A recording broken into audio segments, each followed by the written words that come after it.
What's up, everyone, and welcome back to another anime review.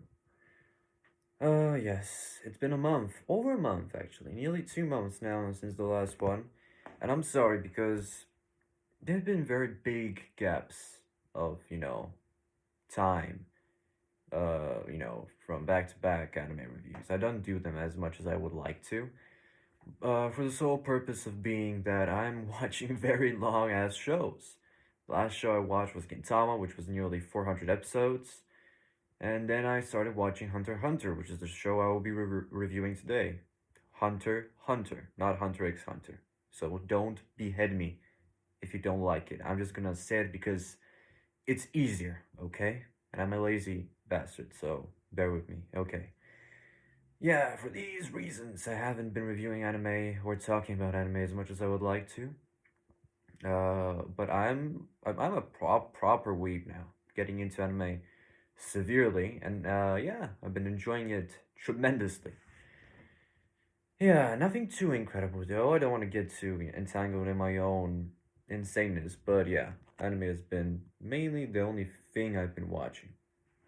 So yeah, today we're talking about the supposedly one of the greatest animes of all time, a masterpiece and everything, the greatest thing since sliced bread. Hunter X or Hunter x Hunter, whatever you like. Whatever you like. You feral animals going insane about just a letter. A fucking letter. As if it's important. Anyway, maybe it is important to you, not for me. Hunter x Hunter. Anyway, so after I finished Gintama, which was the greatest show of all time, in my opinion, I was like, no, but of course, nothing would ever reach that level. Sure, I was not convincing myself that even though it has the reputation of one of the greatest animes, I don't think it will be better or as good as Gintama. I was right.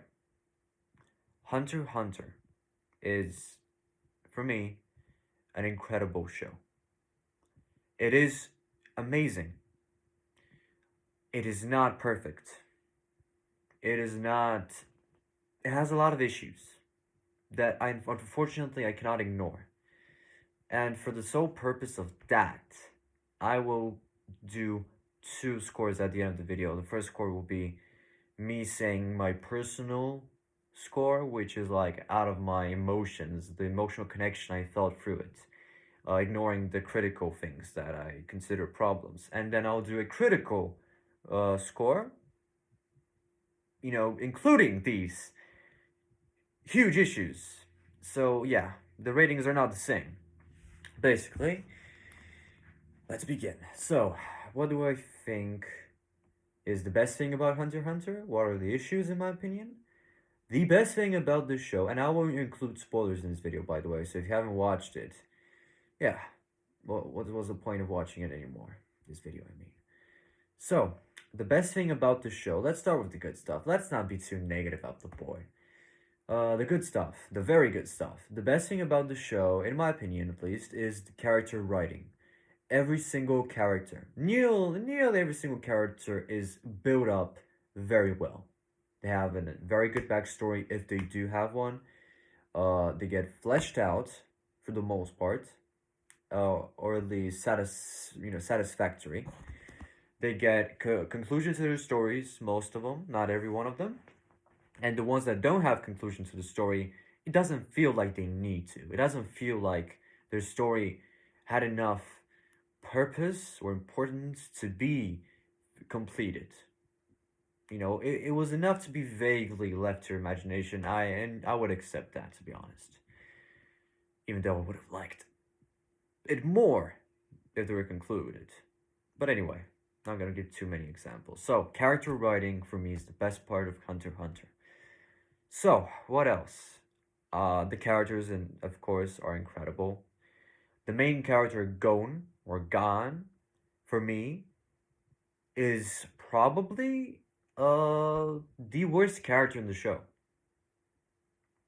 After a few others, of course, but out of the main characters that the attention is focused on, I liked Gon the least. Yes, you can crucify me now. I just thought that so many other characters were better than him, and he was nothing more than a happy-go-lucky, a generic anime protagonist who has ambitions, dreams, and his eyes are shining with positivity. I didn't find him interesting until one point, which I'll get later. But for like, I don't know, like 2/3 of the show, he wasn't very interesting for me at least. Anyway, as I said, you can crucify me now. I deserve to be beheaded for having an opinion. I didn't think Gon was an amazing main character, okay? Especially after experiencing Sakata Gintoki from Gintama, which he was the greatest character in fiction. Yes, but still, in of itself, Gon is not an amazing main character. It's just my opinion. And as I said, you can crucify me in the comments if you like.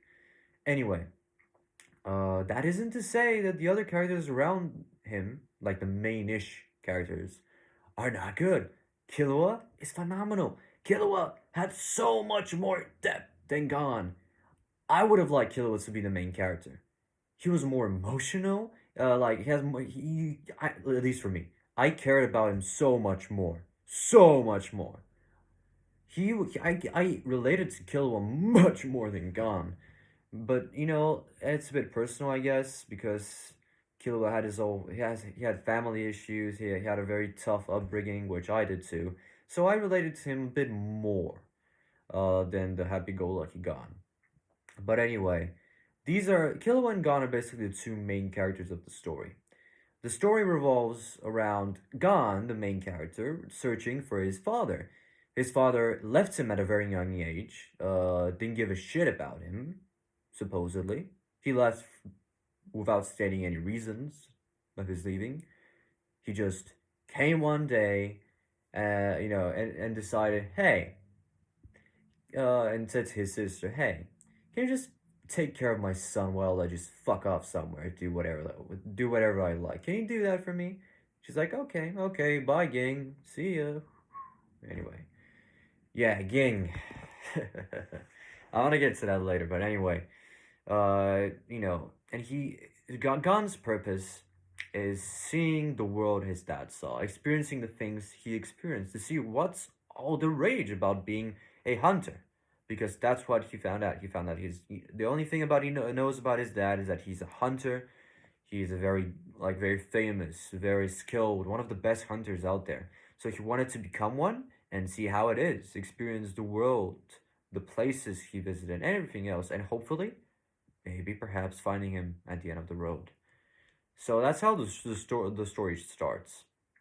It is very, very, very simple, very, very, very, very, let me emphasize on very generic at the beginning, and that's how the first arc begins. The first arc of the story is miserably slow, in my opinion. I hated the pacing of the first arc. It's not a bad arc. There were good moments in it.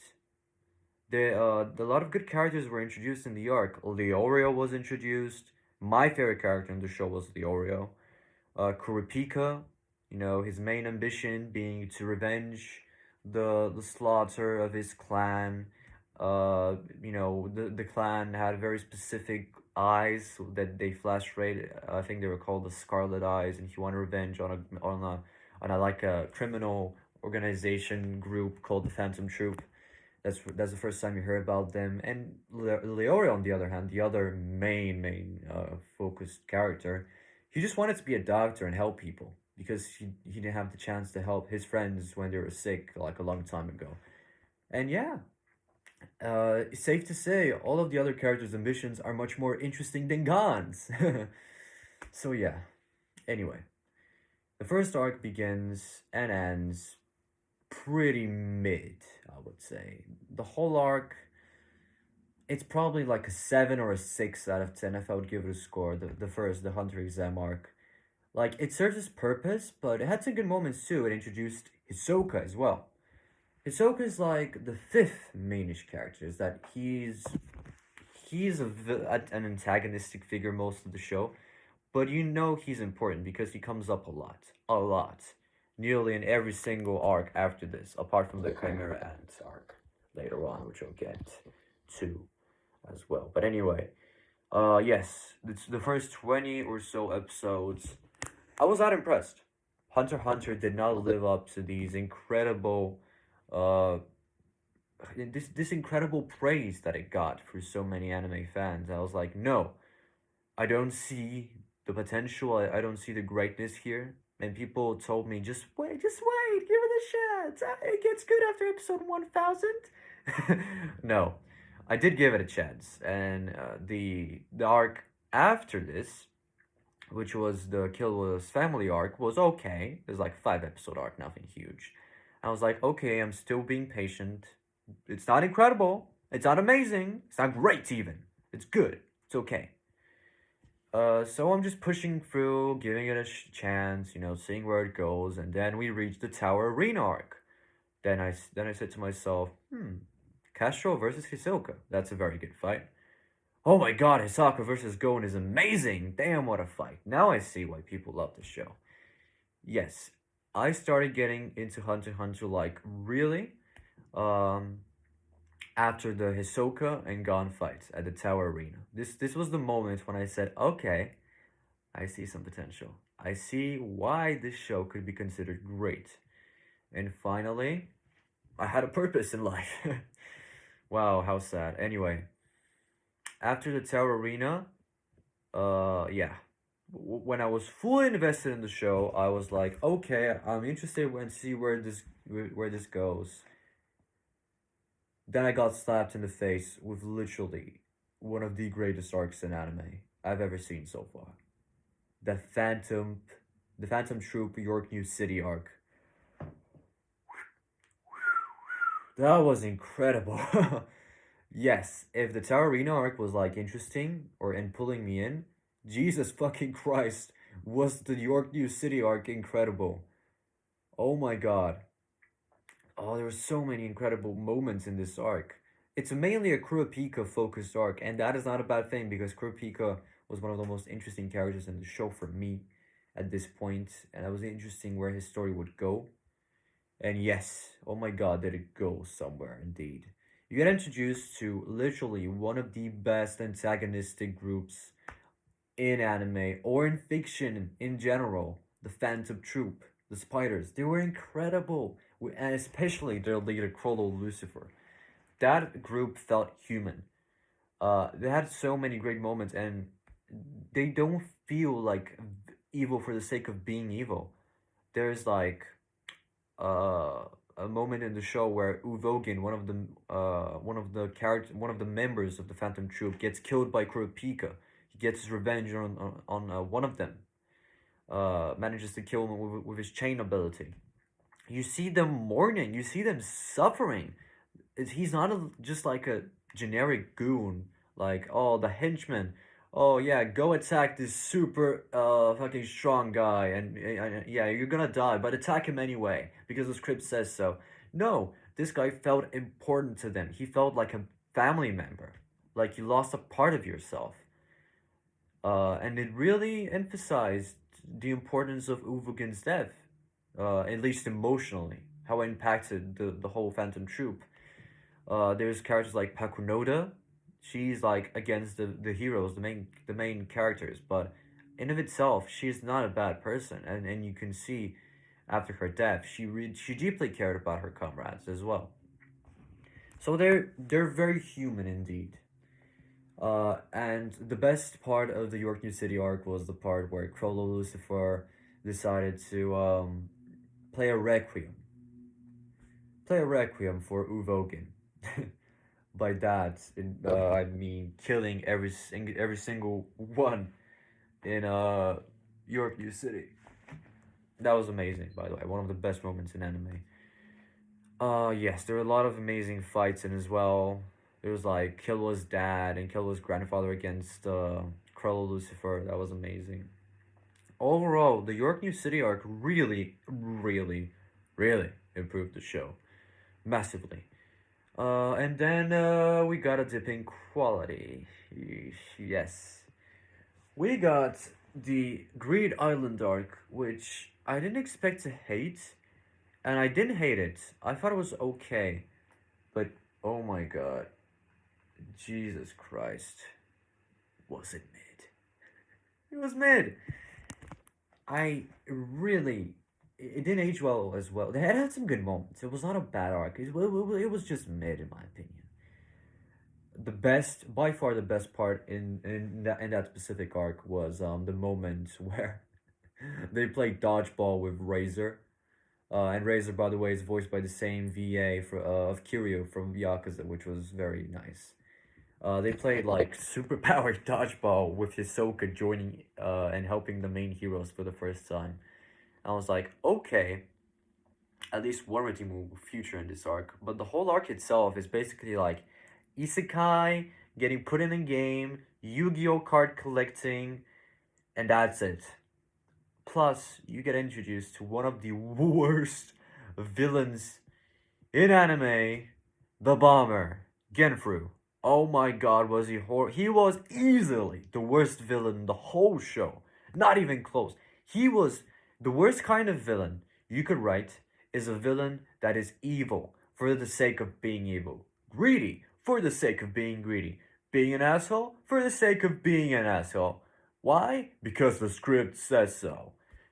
And I really despised Genfru as a character.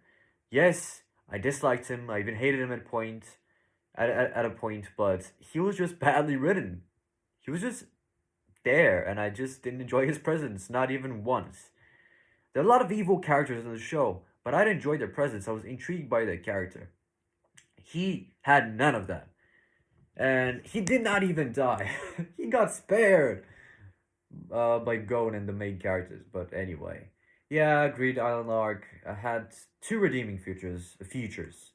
The two episode like mini arc that introduced Razor and the dodgeball game, and Bisky, the teacher, the Nen teacher of Killua and Gon.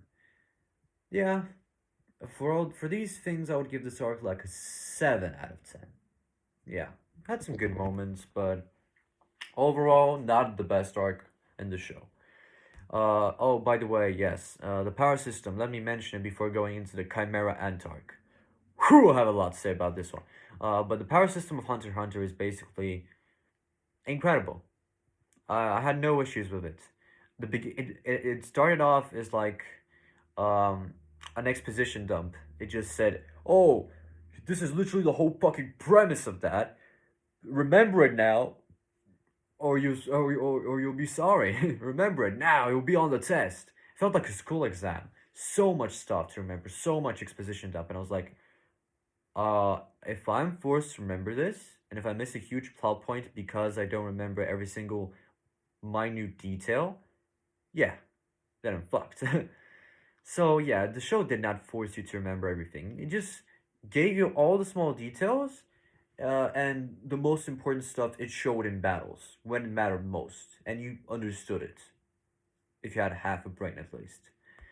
So yeah, basically it started off so badly, but then it redeemed itself, and the power system is actually one of the best I've seen in anime. It's really good. It had a great explanations. It didn't have a lot of limitations, but the limitations it had, it felt earned. The battles, whoever wins or loses, feel deserved, and they have an explanation. It's not because, oh my god, he won with the power of friendship.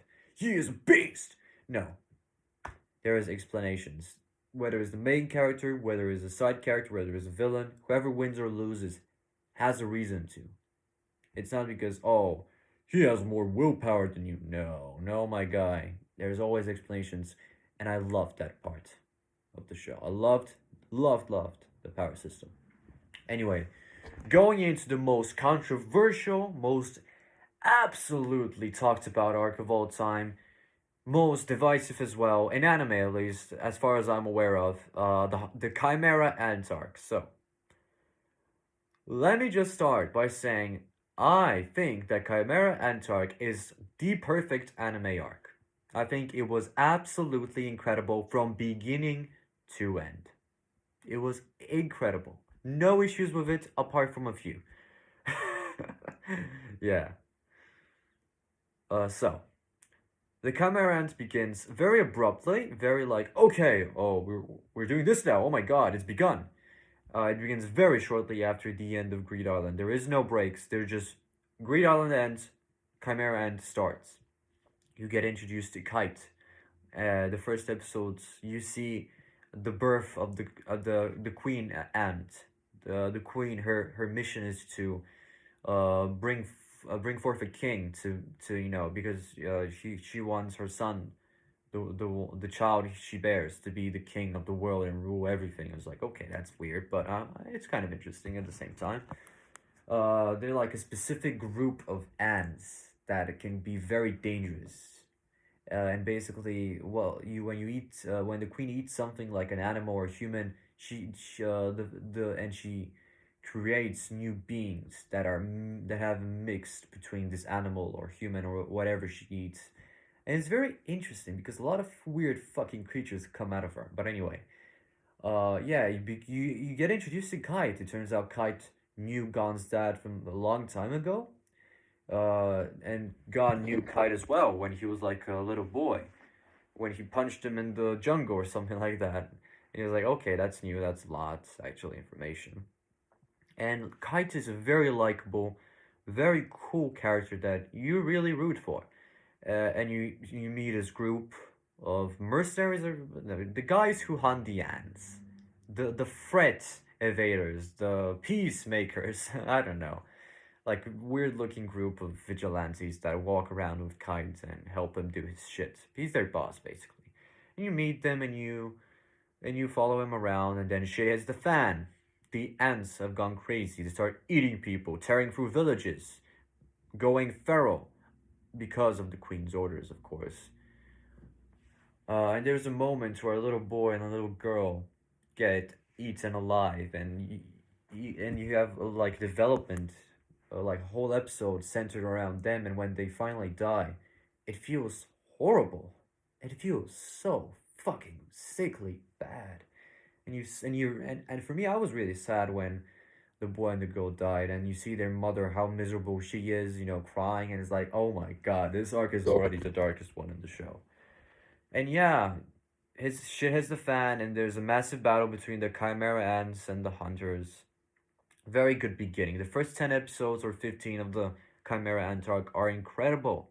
And to be honest, they were like the lowest rated ones in IMDb, which was insanely undeserving in my opinion. They were great. Amazing battles, amazing moments. And then Kite dies. Yeah, Kite does indeed die. Because he gets attacked by one of the Queen's royal guards, Neferupito, or Pito in short. She cuts off his arm. Killer One knocks out Gon before he could react, and he takes him away because, well, they have no chance against Pito. She's very powerful, much more powerful than even Kite himself.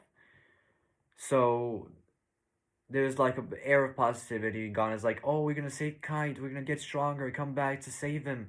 I'm sure he's alive." The next scene, you see Kite's decapitated head in the hands of Pito, and you're like, "Oh, fuck." Yeah, and then the arc really starts to get legendary.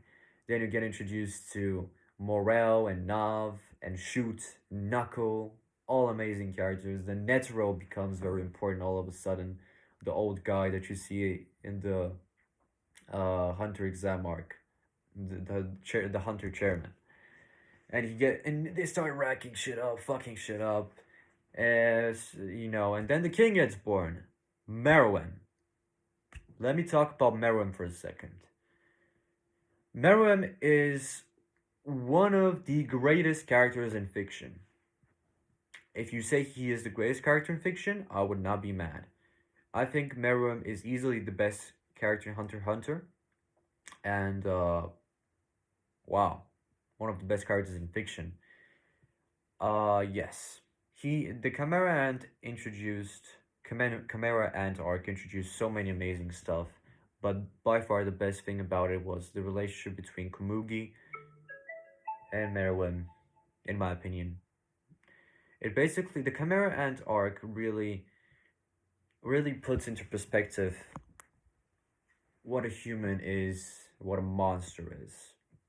You see the heroes put in desperate situations.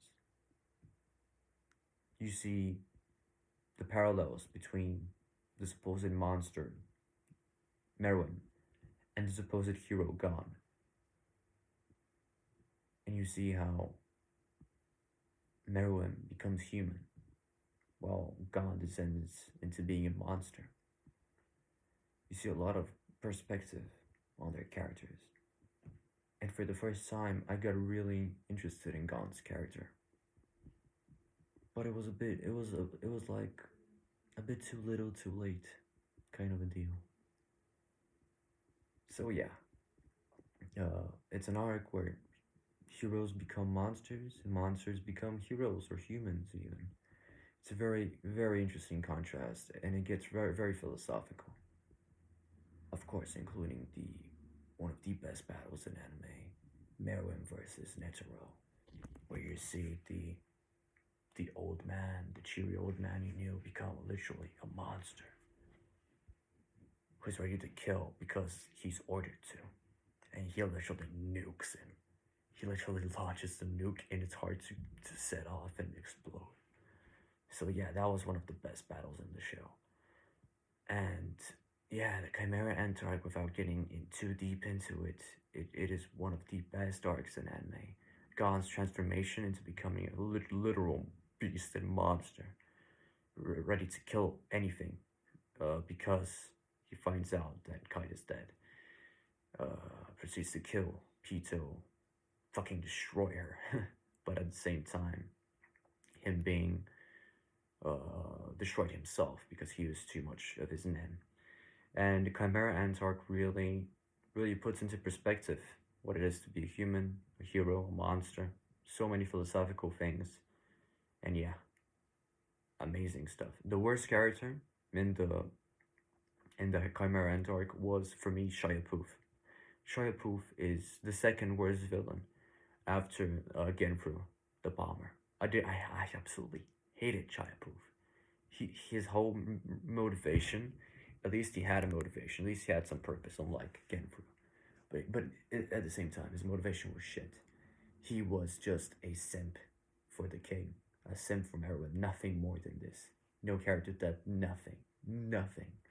So yeah, the Chimera Ant finishes one of the best arcs in the show, definitely. But it does. Yeah, some people are saying that it drags. It does drag a bit, but it is earned. It is earned. Then the last arc of the show, the chairman election arc. Leorio becomes my favorite character after that arc for punching Ging in the face. And then you see the ending of Hunter x Hunter, which was for me very conclusive, very very satisfiable, and I was happy with it. Happy enough not to read the manga and hopefully maybe wait for a new anime that comes out. But anyway, Hunter x Hunter had a few issues as well. I really thought that Kurapika's motivation would be more fleshed out, and to see a bit more of him too. Because I really would like to there to be like a 2 or 3 episode arc of them focusing on his clan, like making you care for his dead clan, so you could be more motivated in his pursuit of revenge against the Phantom Troop way back in the York New City arc. But it's just a little pet peeve I have. I would have wished if there was more development for Kurapika, a bit more. Whatever. What else? Leorio, yeah. It's a shame he didn't have more screen time because he is my favorite character in the show. Leorio is life. Leorio is truth. Leorio is awesome. Leorio is phenomenal. My favorite character in the show. My favorite. I said Meruem was the best. Leorio is my favorite. Anyway, so yeah, there were some pacing issues at the beginning. The start was not very good. The beginning of Hunter x Hunter, the first 30 or so episodes were not great. They're okay. Had some good moments. Not incredible by any means. By any stretch of the imagination. So giving it a score, I would give Hunter x Hunter emotionally, without including the problems, because they're not that massive to destroy the enjoyment of the show. I would give it a 10 out of 10. I enjoyed it a lot.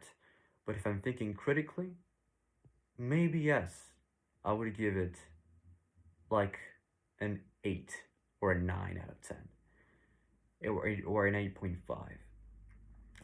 Other than that, I do think Hunter x Hunter is phenomenal. I do think you should watch it. I do think it's one of the best animes out there. Yes, not as good as Gintama, obviously. How can you beat perfection? It's impossible. It was a very, very good time, and I highly suggest you watch it. Also, Hisoka, one of the best characters as well. Forgot to mention him. Hisoka is amazing.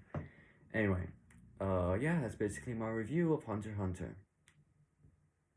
I could have mentioned so much more. I could do character analysis, fucking top 10 moments, characters, but you get the gist. I like the show a lot. And yeah, that's basically it. And don't forget, bungee gum has the properties of both rubber and gum. Thanks for watching. Oh yeah, and the narrator can suck my fucking balls. Fuck you, narrator. The narrator was, oh my god, he was over explaining things so much. I mean, okay, if it is important for the plot, sure. But if you repeated the same information 10 times in a row, oh my god. The narrator should not have been that fucking prevalent. Anyway, that's it. Great show with a few issues. I'm sure you will like it if you give it a chance. And if you don't watch anime, you're not my friend. That's it. Thanks for watching, and I will see you next time on the next anime review. It'll be a while though, because I will be talking about Bleach. Yes, I'm getting into Bleach. Getting into the first of the big three. I'll watch One Piece, I'll watch Naruto, I'll watch all of the big threes and a few more. Don't worry, I have a checklist of anime that I will review fully on this channel. So if you're interested, stay tuned, subscribe, and do some stuff. Why not? So yeah, Bleach coming up next, the original Bleach anime. So yeah, thanks for watching. This video is already way too long, and I have to take a break for now. Thank you for watching. See you next time. Peace.